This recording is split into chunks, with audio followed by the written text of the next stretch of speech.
Good day YouTubers and fish keepers. Ngayon ay ika-day 29 ng ating no water change challenge. Malinaw pa din ang tubig guys. Nagpakain tayo ngayon. In-overfeed natin sila ng PO1. Yan, kakatapos nilang kumain.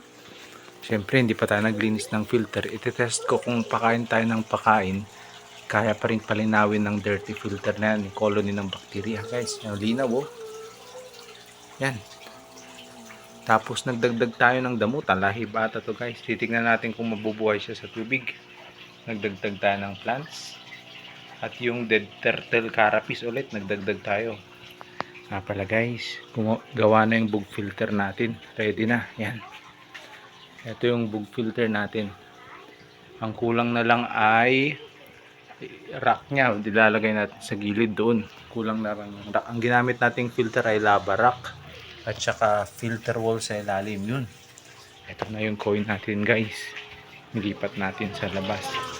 Ayun, gumagawa pa ako ng halaman. Bakit? Say hi to you the YouTuber. Yun, yung coin natin guys. Lumalaki na. Yan yung coin natin. Outdoor para tumingkad yung kulay nila. Ito lang filtration nila. Sapat na yan guys. Itong ating mga magnadap niya. Guys, malinaw. Overall, malinaw yung tubig. Nasa 98% pa rin. Kalinaw. 29 days na, hindi tayo nag-water change. Si SBD, yun, si SBD guys. Kain naman siya ng kain, kaso nag-SBD nga siya. Hindi niya makontrol minsan. Pa-comment naman kung paano natin siya tutulungan guys, SBD. Yun lang sa ating day 29 guys. Thank you for watching. Bye bye.